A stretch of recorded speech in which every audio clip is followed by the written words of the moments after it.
अरे बिस्कुट खा लीजिए। प्रिय डीएम बिटिया, इन्हीं अल्फाजों के साथ चिट्ठी की शुरुआत हुई और सामने थी 77 साल की बुजुर्ग महिला।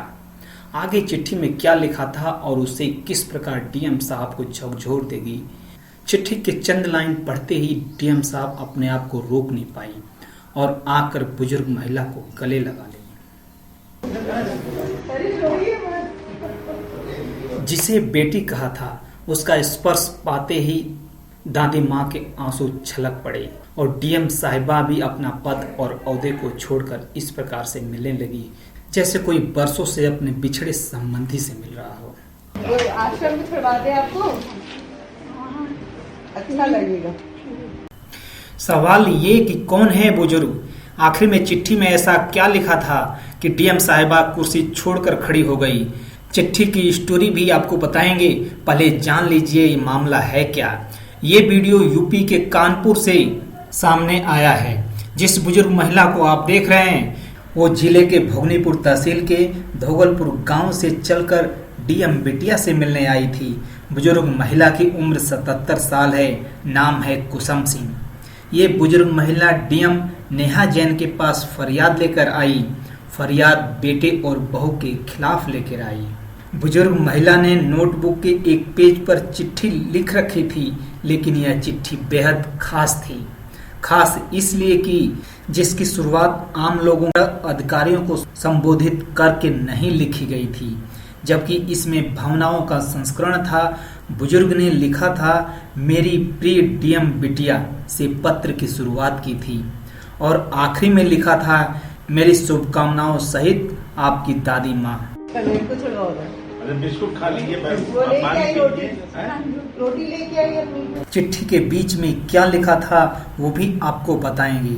यह पढ़ते ही डीएम नेहा जैन अपने आप को रोक नहीं पाई और कुर्सी छोड़कर दादी माँ की तरफ दौड़ी चली आई और गले लगा लिया।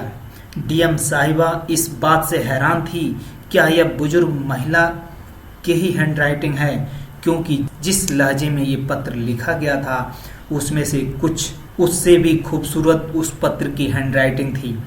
अचरज में पड़ी डीएम साहिबा ने बुजुर्ग महिला से उनके शिक्षा के बारे में पूछा तो जवाब मिला कि वह 5वीं तक पढ़ी है और आसपास के बच्चों को ट्यूशन देने का काम करती है। डीएम की ओर से पूरा स्टाफ बुजुर्ग महिला के इस आत्मविश्वास के दीवाने हो गए। जब उन्हें खाने के लिए पूछा गया तो जवाब था वह रोटी, चटनी और पानी लेकर आई है, भूख लगने पर उसे खा लेगी। इसके बाद डीएम साहिबा ने महिला की शिकायत सुनी। शिकायत ये कि 1981 में उनके पति की मौत हो गई थी और उनकी जमीन उनके बेटों के नाम आ गई थी। बेटों ने माँ की देखभाल करना बंद कर दी, खाना पानी देना बंद कर दिया। महिला चाहती थी कि उनकी गांव में कुछ जमीन है जो उनके नाम आ जाए ताकि जीने का सहारा बन सके, लेकिन सरकारी सिस्टम ने उन्हें परेशान कर रखा है। महिला ने लेखपाल पर आरोप भी लगाया कि गांव में जमीन होने के बावजूद उस पर नाम दर्ज नहीं कर रहा। अगर यह जमीन उनके नाम हो जाती, प्रधानमंत्री सम्मान निधि योजना का लाभ उन्हें मिल जाता, जिससे वो अपना गुजर बसर कर लेती। डीएम साहिबा ने उनकी बात गौर से सुनी और एसडीएम भोगनीपुर को तुरंत फोन किया और कहा कि इस बुजुर्ग महिला को सरकारी गाड़ी से तहसील भेज रही हूँ और इनकी समस्या का निराकरण कीजिए। कितनी कमजोर हो गए आप, देखो पूरी हड्डियां बदल कर रही हैं। आश्रम में छुड़वा दे आपको, अच्छा लगेगा। फ्री नहीं हो, फ्री का नहीं है। सरकार जो आप मोदी सरकार, योगी सरकार को बोल रहे हैं तो वही वो आपकी सरकारी हेल्प कर रही है, फ्री का कुछ नहीं है, है ना।